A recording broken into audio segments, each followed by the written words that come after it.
Thanks for choosing this free Anfield Index podcast. If you'd prefer to listen to this or any of our other shows without adverts, then now's the time to check out Anfield Index Pro. With AI Pro, you can supercharge your entire listening experience. You'll not only get all of our podcasts without the ads, but you'll have them far faster with our Quick Publish feature available exclusively for subscribers. AI Pro also puts you in the heart of our sound studio, with an option to listen to many of our shows live and interact with the podcasters in real time as the shows are recording. Upgrading couldn't be easier. AI Pro is available on all popular podcast platforms, and we have our own apps for Apple and Android. Just head on over to AnfieldIndexPro.com and get started today. Hey guys, welcome back to another episode of the season review, exclusively on AI Pro Plus. I hope you have been enjoying these podcasts. I have had so much fun listening to so many of our contributors give their thoughts on a remarkable season. And today, I've got another treat for you. It's a couple of special guests. But first up, I am delighted to be joined by the boss, so I'm going to be on my best behavior, but better improve my hosting skills, because he's probably watching me and listening to me quite intensely. It is we call him the King of Scotland, literally one of the most nicest people you'll ever come across. It's Mr. Eddie Gibbs. Welcome to the show. Hello, Nina. The boss and the King of Scotland, that they've got to be Anfield Index exclusives, because certainly no one where I live calls me that, and no one in my house calls me that. So it's an Anfield Index exclusive, those two names. It is indeed. And you know what? Everyone deserves to have their ego massaged once in a blue moon, and Anfield Index is certainly the place for you, and Discord as well. So Eddie, let's just crack on with this. Gotta treat you like I treat everyone else. We want to get some gold from you. So it's been a season, and I want to get your thoughts in terms of we've had a moment to step back, pause, reflect. What have you made of what are your takeaways from the season? Your thoughts. Well, the big takeaway goes back to something Harinder said to you about the fact that it was so liberating to have fans at football games again, because that fear of going back to that sort of empty stadium, sort of soulless bowl type of football didn't appeal to me at all. So first and foremost, the fact that the season was able to take place with fans in stadiums throughout was the most redeeming thing, regardless of anything that happened on the pitch, because I think that sort of humankind, football fans, we need that, you know what I mean? That's part of the game, and I don't think that without fans, football was ever truer in that period where fans weren't at the games, because it wasn't nice to watch. And I know we were, when that first started, obviously we were going for the title, so it was we were kind of wrapped up in that. But seeing that season where our form kind of fell off with the injuries and the fans not being in the stadium to kind of appreciate this great team that we have, that was horrible. And so this season, the most important thing for me and the big takeaway was seeing fans back in the stadiums. No, absolutely, I couldn't agree more. And I know, like, this time of the when it's off season, they kind of show football. And last this summer, the summer just gone, they were showing games from the season where football was behind closed doors, and I was like, that just feels so weird, and it was completely soulless. So I completely get it. And the atmosphere, the fans, and even more important with the kind of season that the Reds have had, right, Eddie, in terms of challenging on all four fronts. And I don't think we'd have wanted to miss that, would we? I don't think I think that all added to the spectacle of what I think was a truly tremendous season. I mean, I think like when we've seen in the past, and the domestic cups haven't been taken seriously, and we were all kind of on board with that. You know what I mean? We knew that there was a bigger picture in terms of the big two that Klopp was so focused on, and we didn't have the resources that some of our competitors had. So we were always on board with not doing the domestic cups. So to not just do them, but to win them both this year, to do it in front of fans. And one of the things that I've always felt as a football fan is that the horrible thing about not being involved in title races and not being involved in domestic cups at the later stages is that you feel you're missing out on watching your team. you almost sort of feel cheated. You know what I mean? If you get knocked out in the third or the fourth round of the FA Cup, you think, oh, there's so much more of the season. I could have been watching my team. And if your team's got a blank weekend or they haven't got a game, then you feel kind of you're missing out. And I think that's the biggest disappointment about not being involved in the final stages of things. And we were literally involved in everything. We never missed a single match. Liverpool played every possible game. So as fans, I think that's what you really want. And that's why, whilst there's disappointment of missing out on the league and the disappointment of missing out on the Champions League, the fact that you were there right to the end means that we saw our team play in every possible game that they could. And there's a lot to be said for that. You know what I mean? And it's small margins. It's very fine margins that have, in the end, decided that it was only 2 trophies and not 4. But I think it's a season that we'll never forget.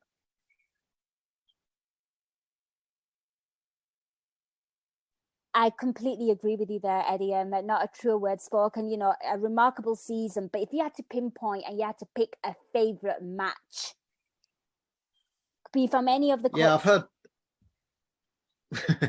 I've heard you speaking to other people, and I mean, there's a few obvious choices. Obviously, the Man United 5-0, they beating Everton in the derby so convincingly. There's obviously the European run as well, but the one I'm going to pick is the League Cup final, and I didn't think I would say that when we first started coming up with the idea for this show, but it was a game that I was at.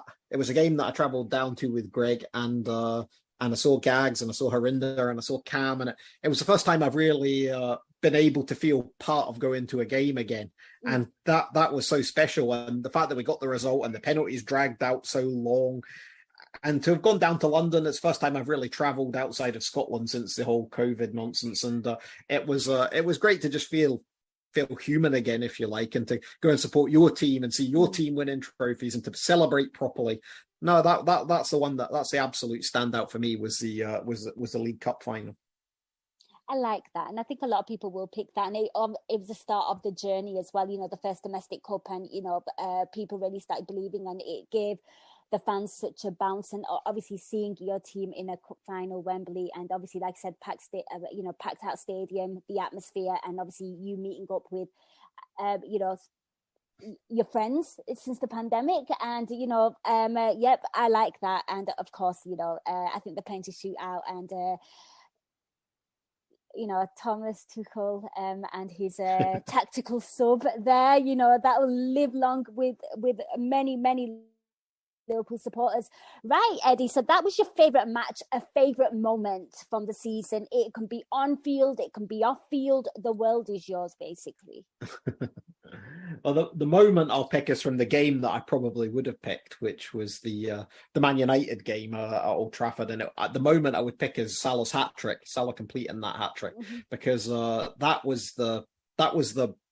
just doesn't happen. It doesn't happen now. I know the game itself doesn't happen. 5-0 against Man United doesn't happen. But that absolute blitzkrieg of blowing away your biggest rivals, literally blown away in the first half, completely blown away. And that hat-trick, I was almost tempted to go for the Bobby Firmino Watford one, but it's just on such a low level compared to what Salah did to them. And I've got a bit of a backstory to that one. What with the Man United one. Now, what tends to happen with these things is that my family tend to book things with kids that I then invited to go to, and you feel compelled to go to. So I was in the Edinburgh Playhouse watching a Christmas pantomime when that game was on, and I managed to smuggle my phone down the side and have my earpiece in on the side right at the wall where no one could see I was watching the game, dimmed the brightness, the kids enjoyed the panto, no one knew I was watching the match, and I managed to see that hat-trick in all its glory. So I've got a little bit of a covert story into how I watched that game, but that was my favourite moment because I'm so glad I didn't miss it. Did you kind of act a bit like erratic when like randomly just start celebrating for nothing? Like, how do you keep your composure in that moment? Well, what happens is they tell a really silly joke on the stage. So you're like, and people really thought I was getting excited for some of those jokes. Oh my God, that is so funny. Well, Lisa Marie, if you're listening and you have all those dance recitals, do what Eddie Gibbs there. Look at us sharing. I heard her saying that earlier, and that's what brought that memory flooding back when I listened to Lisa speaking about her one. I love that. Yeah, Salah scoring a hat-trick against. And the worst thing was, Nina, the pantomime ended at half time, and I got back on the train. It was a tram in Edinburgh, and I was headed to the car park. I didn't see one goal live. Not one of all the goals happened while I was in that pantomime watching covertly. Then when I could watch openly on the tram with my phone right in front of me and the sound coming out of it, we didn't score a single goal. There was a Cristiano Ronaldo offside one, I think, and then there was I did see the sending up the Pogba sending off live. But the whole experience of that game makes it my favourite moment. I like that, and a lot of people have picked that. And I think just disposing of Manchester United 5-0 like that, like they were nothing, is I think that will, that goes down as like an iconic game. Period. Forget the season. Obviously you've listened to these podcasts, and obviously you know everything. And obviously I missed that game, but for me, my favourite one was the 4-0 because I actually got to enjoy that one. Yeah. Right, I am going to take you on an emotional roller coaster, Eddie, because this is what we do on here. So your worst match. Now, again, I've heard a few of these shows already, and one of mine would have been the same choice. And I can't remember who said it, but for me, the worst one was it wasn't one of the defeats. They were both galling, but defeats always are. But it was the one at Spurs. It was the fact that we had kind of seen what was happening with COVID. We were a little bit decimated. Tyler Morton had to play that game. Harry Kane should have been sent off. Spurs could have been a couple up before that even happened, but they weren't. He should have been sent off. Liverpool should have had a blatant penalty on Jota. And to me, that was almost like, it shows how early I wrote off the season, but to me, that was almost, Liverpool aren't winning this league. There's no way we're winning this league because too much is going against us. And I think it just got compounded in that Christmas period where Man City went and got that really lucky result at Arsenal. And then not long after that, they got that fluky penalty against Wolves, and everything just seemed to compound against us. So the worst game for me was the Tottenham one, because it kind of made me think we're not winning the league this year. And I know that was quite early in the piece, but that was the one that really, it made me, I judge a worst game on what makes you feel angry for a few days afterwards. And that one really made me feel angry. I thought Paul Tierney and David Coote and all these guys, they were just against us, you know what I mean? And I just felt the whole thing was rigged. And that's why that game in particular is the one that riles with me now we're at the end of the season. Usually I have such a good memory with like our guests and what they've said, and somebody did mention the Spurs game. I think they gave it an honourable mention. I can't think who. It might have been Lisa Marie. I'll have to listen back to some of them and figure that out. But no, that is a great shout. I like the diversity of what people pick, and obviously where their low points were. Mine was a very, very obvious one. It was the Leicester one, but I like that. And because I think we drew to Spurs, and then we kind of I think we lost to Leicester, obviously, and then I think we also had like that horrible draw against Chelsea as well, where we threw away a 2-goal lead. So we had like a little around the same time, So and I think Lisa, all the reasons Lisa gave for the Leicester one, I had as well. That was probably going to be my first choice originally, but then I thought to myself, what really grinded my gears the most, and it was the Spurs one. But the Leicester one, for all the reasons she gave, I mean, we were just clear favourites to win that game. They had just been absolutely smashed by Man City, and they were absolutely threadbare, and we had been rested, everything was in our favour, and then we went and lost there. So I suppose there's not much in between them, but I'll just go with the Spurs one because that happened before Leicester, and it almost put me into a mindset where I really didn't want to be at that time of the year. Yeah, no, I like that. It's a good shout. And okay, so that was your worst match, worst moments from the season. I mean, there's a few obvious ones, obviously, but I think the worst moment of the season for me was around 20 minutes to go in the Champions League final, and almost accepting that these mentality monsters, these guys that have come back from all these goals down in the past few games, I was almost resigned to the fact on 70 that it wasn't going to happen. Yeah. And that was horrible, because it almost put you into a state of catharsis for the last 20 minutes of a Champions League final. And again, you shouldn't be like that. Now, I know there was a lot of other reasons why the atmosphere was a bit subdued, obviously, in that stadium in Paris.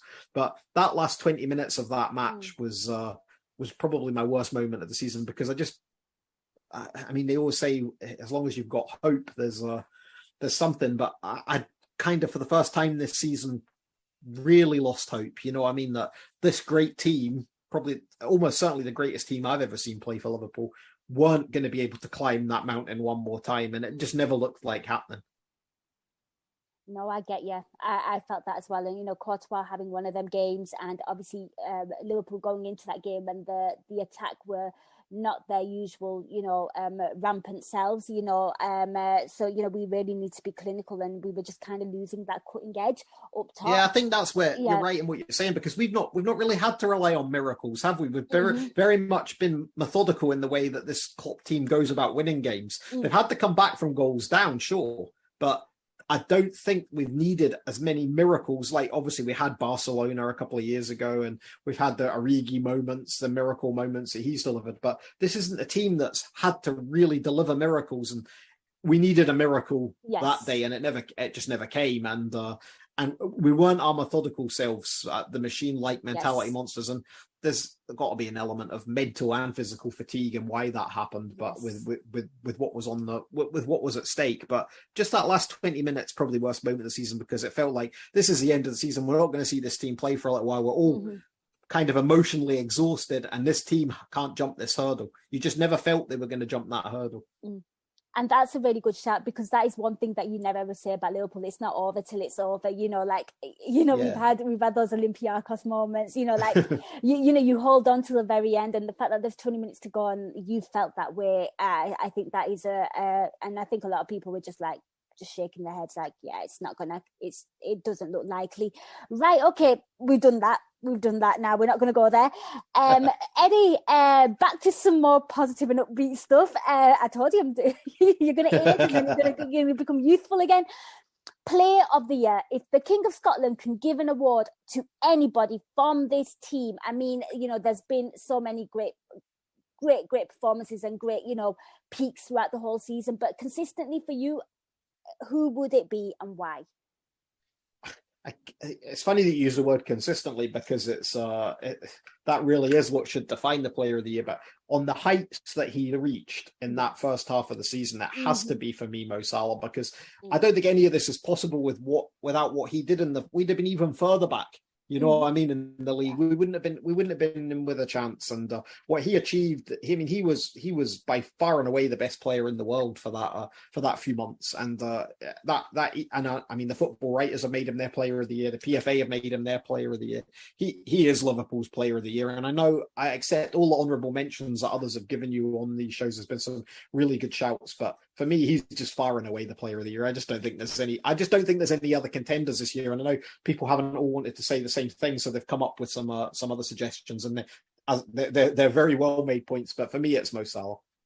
Yeah, it comes to something, doesn't it? When you can pick anybody, and we've had so much diversity on the Player of the Season for people, and you kind of nod, and that just shows where this team is in terms of we don't rely on one man, or there's talent throughout.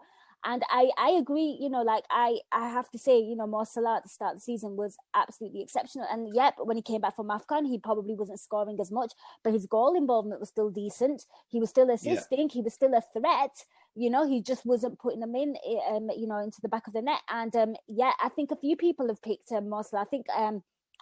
I think our good friend Gags Tandon picked him, and a few others. So, it's a really, really good shout, and, zero complaints from me here in terms of, whoever you guys pick. Eddie, I'm actually really interested to hear, when I came across this question, I was like, I can't wait to speak to Eddie, because Eddie listens to everything. Eddie, your favourite AI podcast that you've enjoyed listening to / taking part in? Well, I haven't taken part in many, and there's a lot of reasons for that I'm still, and you know this as well as anyone else, I'm still doing Anfield Index work every single day. It's not that I just don't have the time to be on as many shows as I used to, and there's a mixture of factors there to do with family stuff and to do with day job stuff that are not allowing that. But I do hope that there'll come a time where I can podcast as much as I used to, and I'll look forward to when that day comes. But in terms of listening, we want it. In terms of listening, I have, as ever, listened to pretty much everything that's been out, and I think you guys have done amazing. You guys do these regular shows that are based around matches, whether they be previews like Rival Recon that Harry does, or Scouted that Carl and Dave do, or the post-match shows that yourself and all your guests do, or Trev, Dave, and Carl and these guys do with Raw, or the Rate Don't Hate that Tadiwa and Gaidu, the amount of matches you've had to cover this year, the listeners have certainly had some bang for their buck and all that, because it's been like a treadmill. You know what I mean? To actually have to work around these matches is truly incredible, and we probably don't do it enough. But I think we have to thank all our podcasters for the effort that they made this year, because it was absolutely incredible, the churn of work, and to keep the standards as high as they were throughout has truly amazed me. I've really enjoyed listening to these podcasts, and it's a massive part of my life. It's one thing that I wouldn't give up, and it's kind of one saving grace of having a dog again, is that I have to walk a lot and I have to listen to a lot of podcasts. And as many people know, I don't listen to them at single speed, because if I did, I'd never get through them. So Yes. when I come on these shows and you guys all speak in your normal voice, it feels like I'm missing out. It feels like you should be speaking faster. Hurry up. But if I had to pick one, and I'm going to go with one that's quite fresh in my mind, because I do listen to so much, and it's not that the quality's not equally there across the shows, but it's the Scouser Tommies that Jim did with Jay Reid just a couple of weeks ago after Paris, where Jay really laid down his Paris stories, and the real I spoke right at the start about enjoying this season first and foremost because the fans were back in the ground, and to see how the fans were treated there, and to see those guys give that local take from Liverpool on what happened there, and Jay's experiences and Jim's previous experiences and things like that. That one really struck a chord with me, and I don't often listen to our podcast twice. That's one thing I will always say. I know you mentioned there that you're going to go listen back and confirm some thoughts on previous versions of these shows. It's something that I never do. I'm kind of like that with TV and movies as well. Once I've seen it, that's it, done, on to the next thing. And that podcast I did listen to twice, because I wanted to make sure I listened to it so carefully, and I did reduce my speed, not down to 1 but to 1.5. So it was that show really struck a chord with me, and I really did think that was a bit of absolute excellent podcasting. But there has been a couple of under pressures in the last few weeks as well that are right up there as well. I love that. I love the fact that you were giving that podcast the respect that it deserves by listening to it by 1.5 on terms of speed. You know, I think it's really good to get, those, the true element of what people went through. And Jim speaking about previous experiences as well. It's educational, and it'll educate the youth. And I agree. I like Scouse Tommies, and yep. So anyone who's not listened to it, go and listen to it. And also myself and Eddie were kind of speaking to about this off air as well. Maybe go and listen to Cam and Lisa Marie's podcast as well on the season review, because Cam gives his detailed account of what they went through and what he witnessed as well, and maybe a different element of what they experienced. So really, really well worth a listen, to educate yourself and just get the true version of accounts of what happened. And it was just truly horrific. Eddie, hopefully we're going to get you on more podcasts. That's a thing that we're going to make happen next season, because we love having you on shows. It's that time of season, isn't it? Darwin Days happened. Gags can no longer rinse and repeat that on social media. I wonder what he's going to do now. Transfer window hopes and expectations.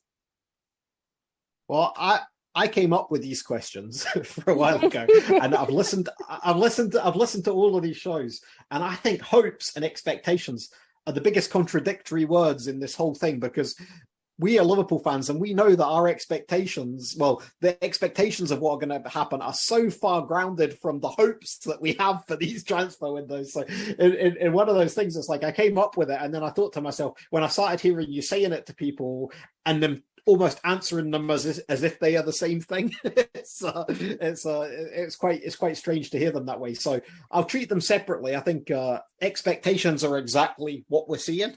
It's Liverpool going out trying to strengthen with the funds that they have, trying to keep a sustainable model. Obviously, we expect Sadio Mane to leave. A couple of others may leave, and then they've used that money already and invested it in the strike force with Darwin Núñez. So.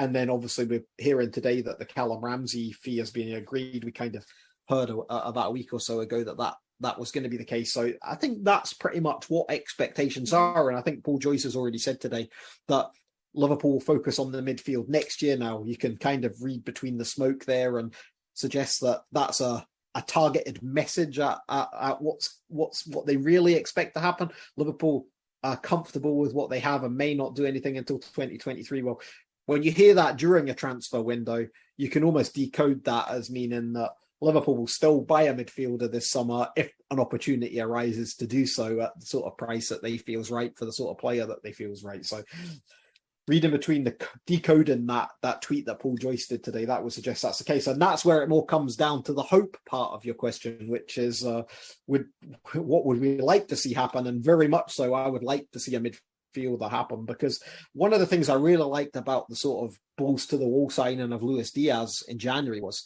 we went into the second half of the season with a rich number of players like we've never known really before in terms of the quality that they offered, to be able to change games from the bench, to be able to compete on all four fronts with a few changes here or there, but not the overall product and the output of the team dropping. I mean, that Southampton game, we could easily say that was our favourite game of the season, because Liverpool made 9 changes from the FA Cup winning side and still looked like Liverpool and still won like Liverpool. You know what I mean? So it was, and that's why I think we really do need to go and buy a midfielder, because I don't think we can give Man City an edge. You just can't. They're absolutely relentless. They're very machine-like, and we have to go and do what we did the season we won the league, which was we have to just go right out from the crunch. We need to accept, I think, other than the games against Man City away and probably Chelsea away, if you like, if any game is equal, if it looks like being a draw on 80 minutes, we've got to risk losing the game to try and win it. We can't accept draws. Draws have lost us 2 league titles in the past couple of seasons, and we can't accept that anymore. We have to accept that a draw's a loss. So you may as well try and win the game, and more often than not, it will come off. So that's why I think that we have to go and strengthen in the midfield area. We have to go and buy an elite midfielder so that we have these options going into the season that we had in the previous season. And midfield, if you like, is, I think Dave Hendricks said it on a few of his shows, midfield is probably what cost us the league this season. I hear you. No, good shout. I almost thought you were going to answer the next question, but obviously it was a great season. We all enjoyed it, but we missed out on the 2 biggies right at the end. And Gags has kind of put out his graphic, his annual graphic of the fixture list. So we know how that's looking, and obviously the Qatar World Cup in the winter as well. So Eddie, last question to you: what do you want? I mean, this is truly a remarkable special side, a squad. What are your hopes and expectations? I mean, they have to win stuff. Like, they have to. They're just too good to not win stuff. So what are your hopes and expectations for next season? What do you want them to see? What do you want them to kind of win? Well, the hopes are that we go one further in the 2 big ones, obviously. And if that's at the expense of the 2 domestic cups that we won this year, then so be it. It just has to be the hope. The expectation is slightly different, though, because I don't think as Liverpool fans we can effectively act like spoiled children and say that we expect to win the league, because I don't think in this era of sports where sports washing is effectively being allowed to happen right in front of our eyes, that we can expect to win the league, because I think the default position is that Man City will win the league. I think we have to accept that that is the default position, and it'll only be if Liverpool do something absolutely miraculous that won't be the case, because they have their resources are so in excess of ours. And I think that's where you can't say that, or you can't look at them and say, oh, they're doing this sports washing and it's ridiculous that they're able to get this guy and this guy, and then say that, but I expect Liverpool to win the league, because it's completely unrealistic. So your expectation can't be that Liverpool win the league. Your hope can be that Liverpool win the league, and that's the hope that I'll go into the season with. Yeah. But my expectation is the default. Man City win every league unless something absolutely miraculous happens, and hopefully we're the guys that are able to do that. It's so true. I mean, like, I know, like, rival fans absolutely detest us, and they like rejoice in like Man City winning the league over us and stuff, and we saw it all over social media. But if it wasn't for Liverpool and this team, you would have such a boring league. And that's because they don't know, isn't it, though, Nina? That's because they don't know any Man City fans. You know what I mean? They don't go. People all over the world aren't going into their local pubs. Liverpool fans, Man United fans, Arsenal fans, Chelsea fans, these people, Everton fans, these Spurs, these are the teams that people support in the pubs all around, and bars all around the world. So they can all accept Man City winning it, because it's almost like, well, no one won it. You know what I mean? They're so irrelevant to football fans that it really doesn't matter. It's almost just a sideshow. And because there's no jeopardy involved in Man City winning the league, we would be the same. Honestly, we would be exactly the same. If it was Man United going up against Man City and we were further back, we would want Man City to win. What were you like? Here's a question for you. What were you like the day that Aguero scored that winner against QPR that won them the league and deprived Man United of it? What was your emotional state? I celebrated it. I can't lie.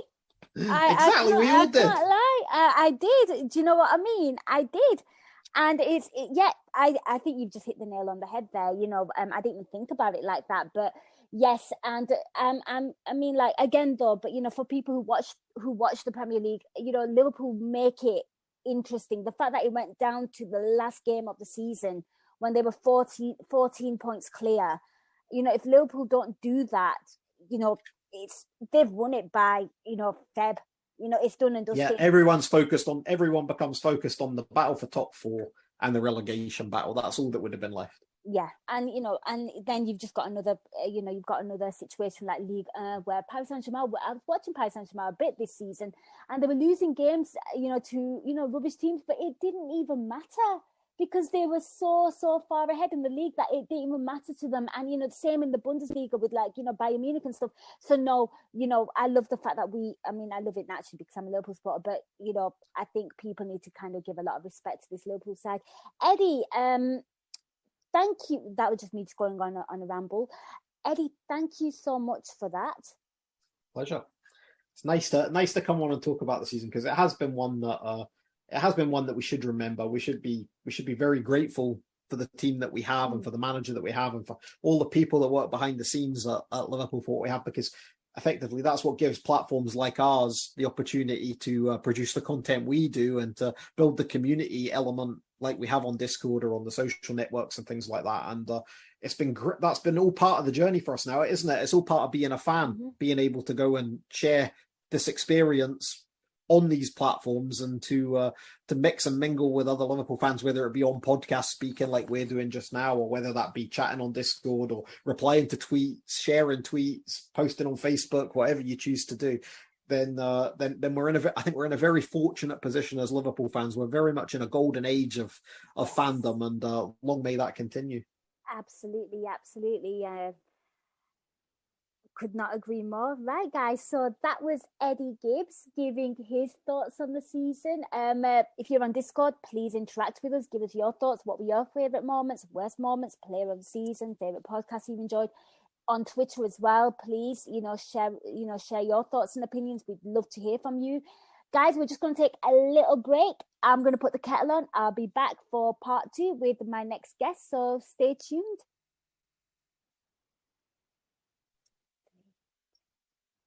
Hey guys, welcome back to the Season Review podcast. I hope you enjoyed that little break, put the kettle on, and we're on for part 2 now. So we spoke to the King of Scotland, the boss of AI, and now it's only fitting that I bring on the silent boss, and almost like the John Wick of Anfield Index, just sneaks in as and when he needs to. And you know what? It was quite hard getting him on this podcast, but I feel so smug right now.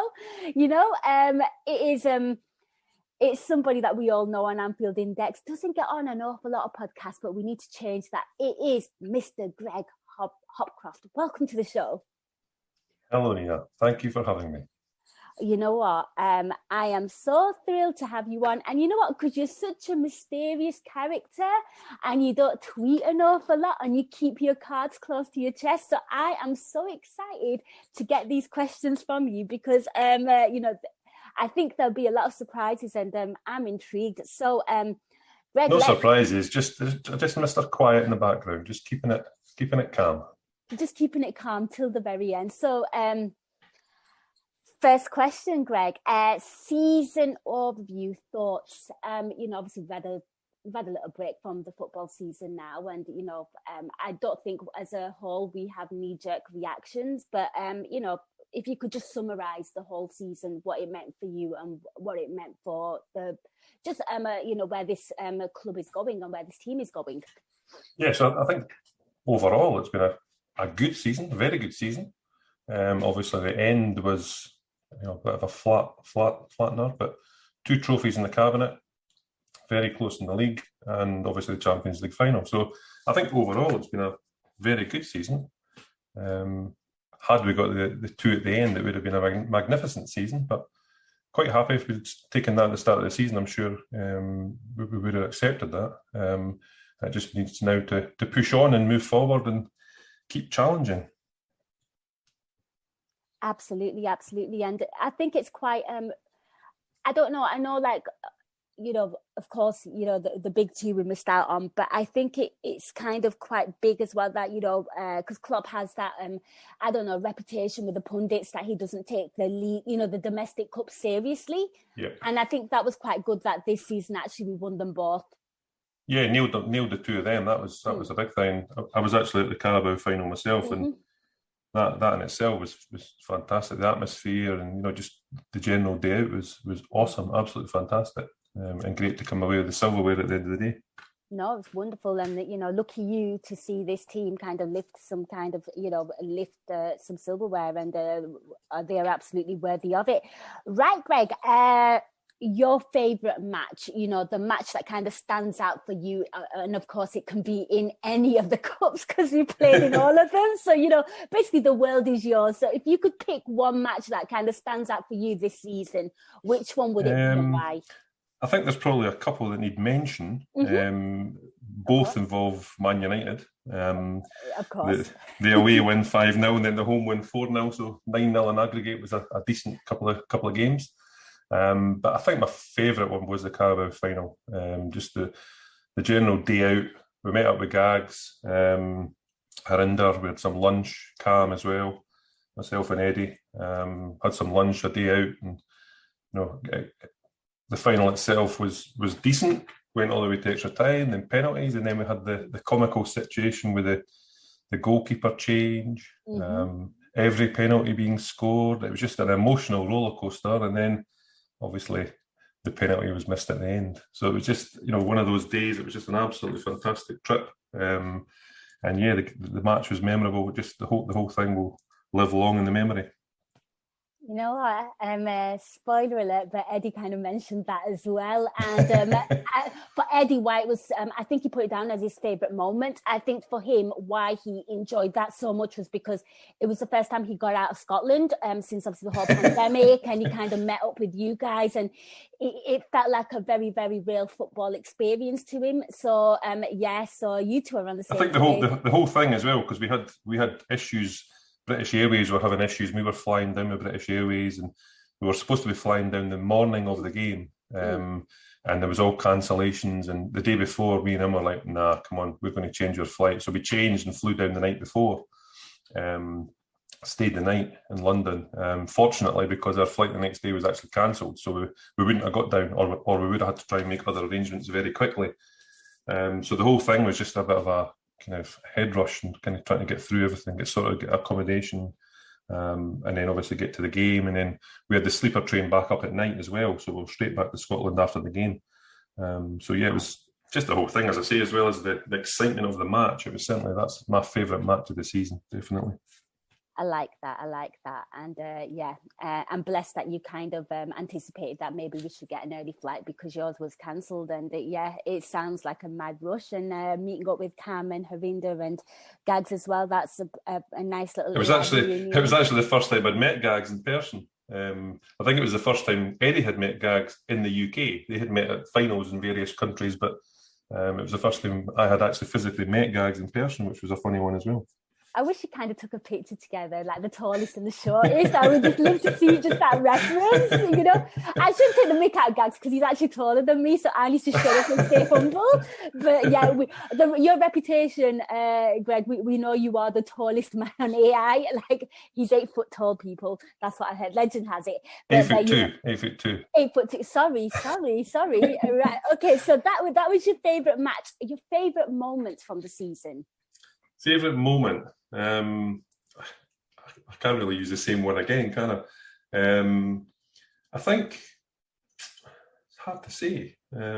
Probably the kind of after effect of winning the cups was obviously a big thing. Listening to some of the pods and the feedback from the guys, I didn't make it to the FA Cup final, But hearing things that were going on, and I think my favourite moment was probably Gags having a tyre blowout, and having all the hassles he had to try and get to the match and things, and obviously made it. And then again, it was worth it in the end for him. There's always a story to tell, and hearing that it had a tyre blowout was incredible. And then for them to go on and win the cup was fantastic.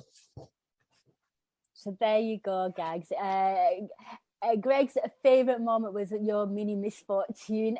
How do you feel about that? But no, I love that podcast. It was actually I put that down as one of my favourite podcasts of the season, because I just could not stop laughing at them two, because they are just so daft together. I felt like I was there.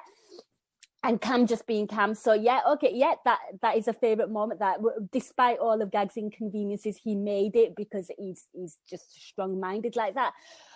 Right, Greig, I'm going to take you on a bit of an emotional roller coaster here, because this is what we do on this podcast. So, we spoke about some of your best moments and your favourite match, but what was your worst match? I think probably the obvious, I think most people will probably say the same one, is obviously in Paris. Obviously, the match itself was disappointing. So many chances created. Courtois had the match of his life. I think also everything that surrounded the match generally for everyone that was going, it was just a general dampener and a downer on what should have been such a huge, massive occasion for both sets of fans, to be fair. And having heard the stories from previous finals and, the kind of party atmosphere and everything that was going on, Paris just seems to have been the complete opposite, which is just such a horrible, horrible thing for people to experience. And obviously on the match front itself, as I say, we were fantastic. Weren't at our best, but created enough chances to win any game, any day of the week. And for him to have the match of his life was just unbelievable. And then obviously they get the goal and then camp in, and that's what they're good at. Get the goal and then just park the bus, as they say, and which couldn't break them down. Yeah, it's funny you say that, because obviously Eddie was on the first part of this podcast, which you'll get to listen to, Greig, in due course, and obviously listeners have listened to it. But we spoke about that game, and what was so bizarre was, of course, you said, they scared us a little in the first half, and then they obviously were clinical in the second. But what was absolutely shocking, and for Eddie, that was like a worst moment, was he goes within 20 minutes. I had pretty much accepted the fact that Liverpool might not score here, and to be a Liverpool supporter, and there's been so many miracles, and we've scored so many last minute goals, but 20 minutes left to the game, and thinking that I can't see us scoring, because we just with this team in particular, and the players it's unheard of, really, and to have that feeling is just so strange. Yep, that's exactly what he said, and I was like, I completely get it, because even for me, after a bit, I was like, I don't think anything's going in. Like you've highlighted there, Courtois just having the game of his life, and and Eddie kind of highlighted that this with this team and these set of strikers, we've not really relied on like miracles or worldies or like a Gerard Olympiacos moment. We've just been so clinical, and just the fatigue, and obviously playing so many games, the players looking jaded, the fact that towards the end, the attack just started looking a little bit blunt, and I think that was quite costly. And obviously, the link-up play between the midfield and the attack wasn't overly great as well. But yeah, I completely get that. That was it was a horrible, horrible feeling. So you've kind of touched on Paris there as well, and a lot of people, and naturally, that was their like worst moment of the season.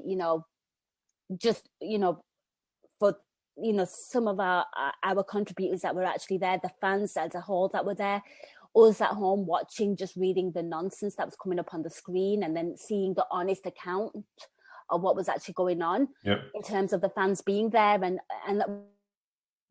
I always I don't know, I have a love-hate relationship with social media. Sometimes I find it absolutely like a pain in the backside, but this is where it really came through, because you saw so many risks, proper real information. Real information coming out, not from Liverpool-based journalists, from the big pundits, and that kind of put the record straight, and it kind of busted a lot of myths for me. But again, would that be your worst moment of the season, or have you got something else that you kind of want to highlight as well? No, again, I think that was definitely the worst moment, and I wasn't there, but you just feel for every single one that were there, and you just put yourself in their shoes. Young kids, getting the treatment that they got, and all these kind of things. And you go out and they've spent so much money and so much effort to get there, and their tickets, their accommodation, to have, as I say, a party. Looking at some of the videos beforehand with the likes of the Jamie Webster stuff and things, the fun, they were having a ball, they were having an absolute party. And then it's gone from one extreme just to flatline. Some of them not getting in, some of them getting treated like animals, really. Yes. Caged animals. I think that's just a horrible, horrible situation, and you just hope it doesn't put people off, following the team in future. I think it will certainly put a lot of people off going to Paris if it ever is back in Paris again. But the authorities certainly have a lot to answer for, and their reaction to the whole thing was just abysmal as well. And they basically blame the Liverpool fans. Obviously, it was the easy option for them at the time, but they obviously had to backtrack once the real information came out and the real videos and pictures kind of surfaced. It became clear that it wasn't the situation, and they were treated like animals. That's the bottom line.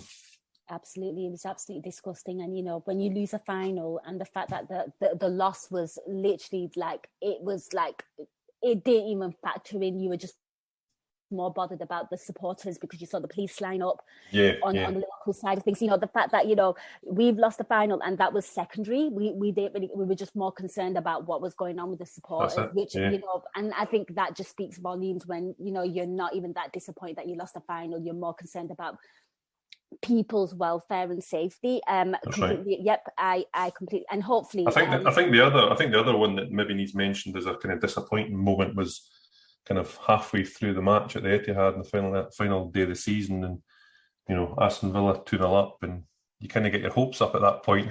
But it was swiftly withdrawn by Man City, who kind of got things back on track. And obviously they're a fantastic team. There's no taking that away from them. And spending hundreds of millions on individual players. Yeah, they've certainly got the squad, and again they're going to be setting the pace for next season. So.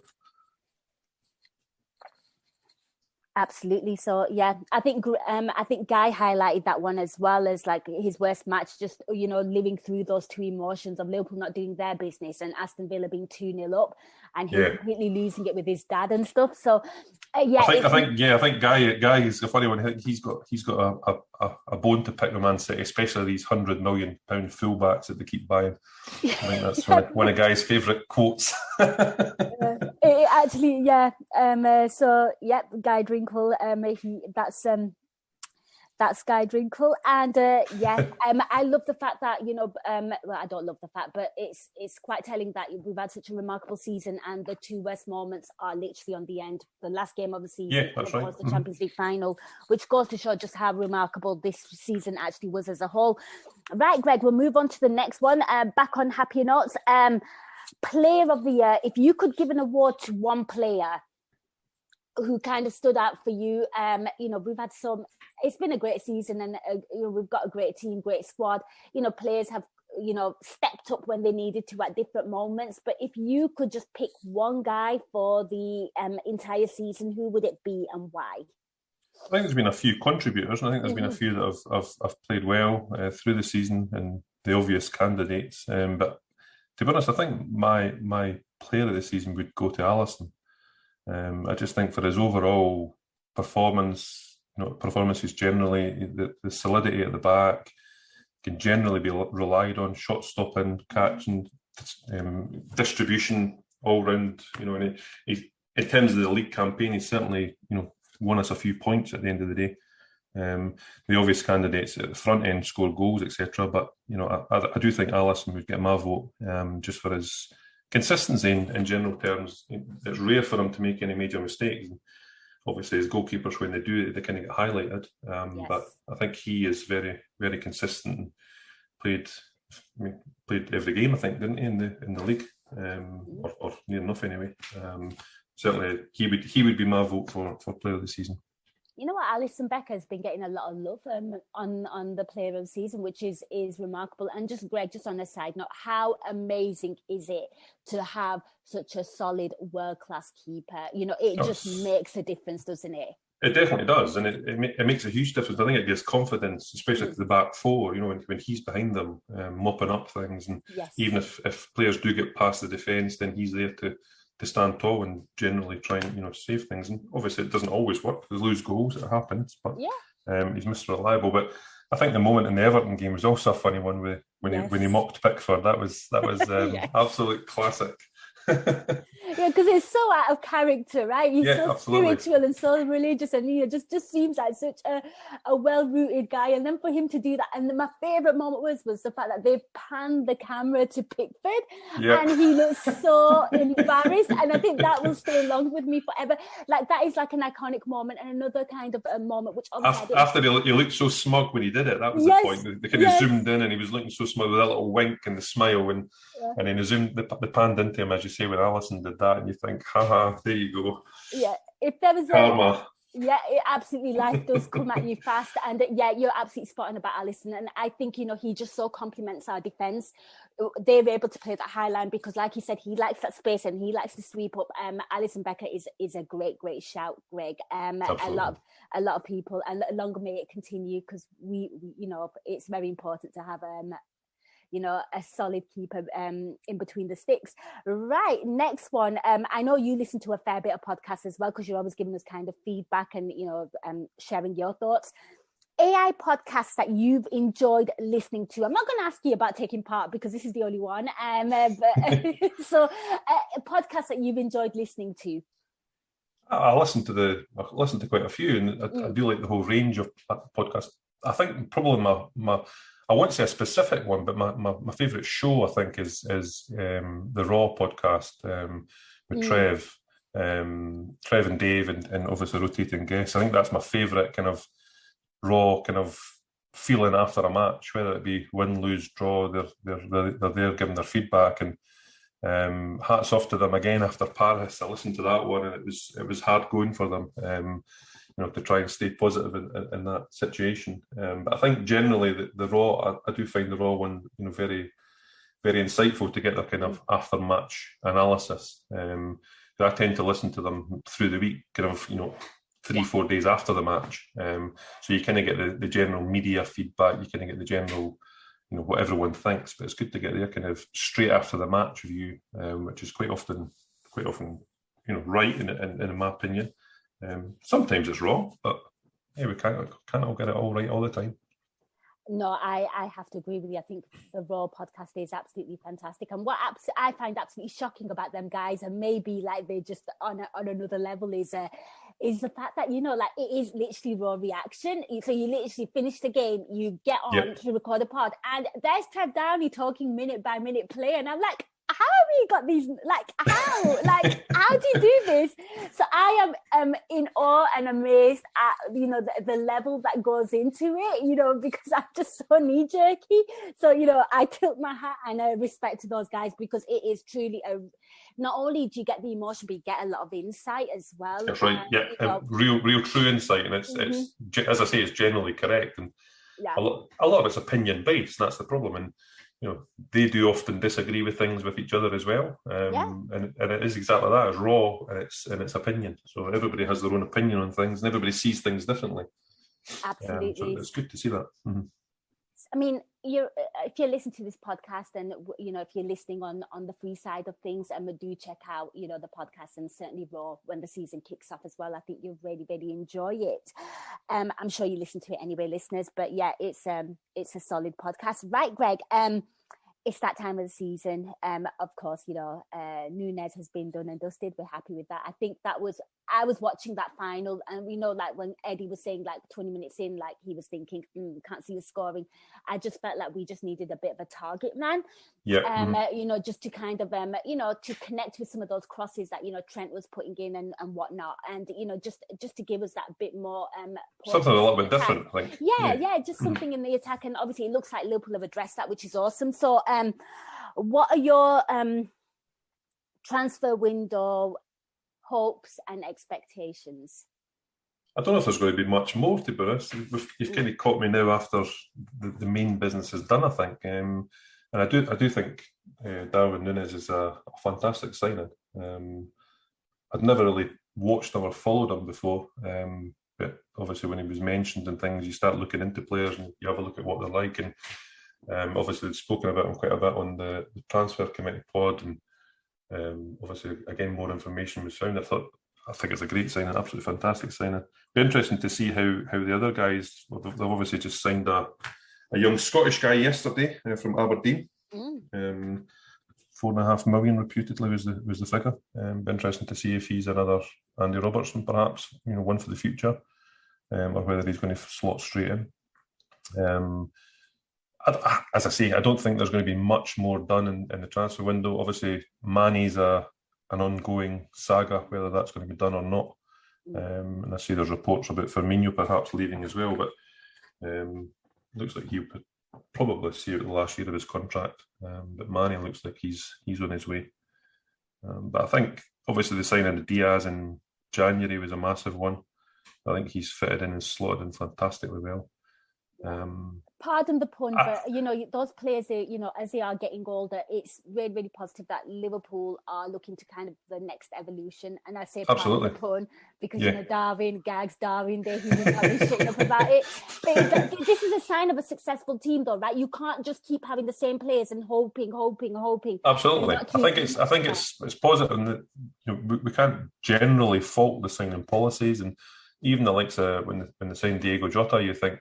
Okay, but he again has just come in and fitted in fantastically well to the system, and it enables the squad rotation, which I think then enables competing in four trophies at the end of the day last season. So, you can't fault Klopp. The fact that we've extended his contract is also another major coup for the club, in my opinion, because he would be very difficult to replace. And I think just generally the club is doing well and moving in the right direction, which I think is positive for all supporters. Absolutely, and attracting targets has probably been a lot easier since Jurgen Klopp has signed that contract as well. Absolutely. I think that's probably probably the signing. The fact that we have some certainty in our future and what's going on there. Done and dusted. Right, Greg. Last question. So Liverpool were pretty much challenging on all fronts. Played every game humanly possible this season, and won 2 trophies, missed out on the 2 biggies. This team is truly exceptional. It goes without saying. This squad is exceptional. It goes without saying. What are your hopes and expectations for next season? I mean, Gags has released the fixture list. Of course, we've got a World Cup in the winter as well. There's going to be a lot going on. So what do you want Liverpool to kind of challenge for, and what can you see them realistically kind of winning? Yeah, I think it's going to be a strange season this season with the World Cup mid-season, obviously. So there's effectively a mid-season break, and obviously quite a few of the players haven't qualified, so that may assist because they'll get a mid-season break effectively. Obviously I'd like to see challenging on all 4 fronts again, but I would like a good run in the Champions League, and to be challenging Man City. Get off to a good start. I think that's key. Get off to a good start early in the season and try and turn some of these little draw matches into wins and keep competing with Man City. At the end of the day, they're going to be favourites for the league, there's no doubt about it. But to be able to challenge, and be interesting to see what other challenges come from likes of Chelsea behind us. But my hopes would be look to challenge in the league, definitely get into the latter stage of the Champions League again, semi-final, hopefully final again. Final in Istanbul would be a good one. And then 2 domestic cups. It'd be good to win them again. I don't see that as the be-all and end-all. Yeah. I think that the aim has to be the league and the Champions League.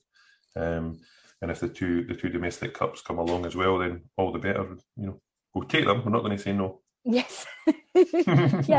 yeah, absolutely. And I love the fact that you kind of highlighted that Liverpool need to start off, pretty much on the front foot at the beginning of the season. I think that's absolutely important because when you look back to the season that Liverpool actually won the league, Liverpool were in this crazy form where they were just winning every single game, and that put us in good stead for us to win this, win the league, because obviously when we came back after the pandemic, when we were playing football behind closed doors, obviously Liverpool didn't didn't look themselves.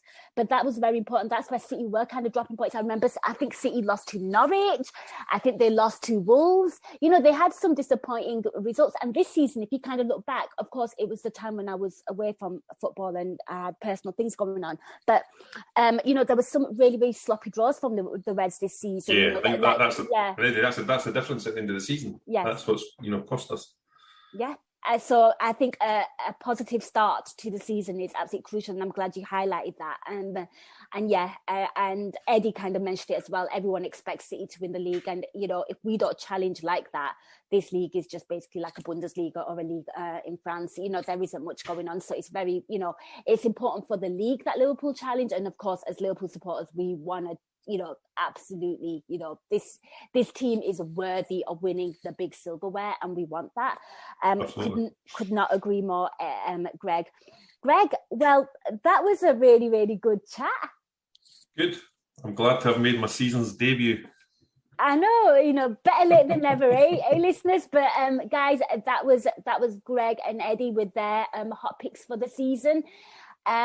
If you're on Discord, by all means, interact with us. Let us know your thoughts. Who was, you know, your favorite moments, your worst moments, your favorite player, your favorite podcast. Please, you know, interact with us.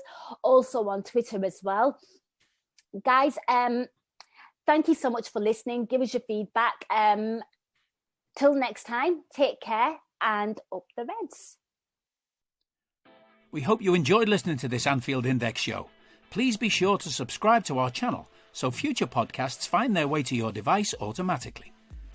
There's nothing quite like fan engagement, and we'd love to know what you think of anything discussed on this show. The best way to get in touch is over on our free Discord community, where both podcasters and listeners debate the hottest LFC topics 24/7.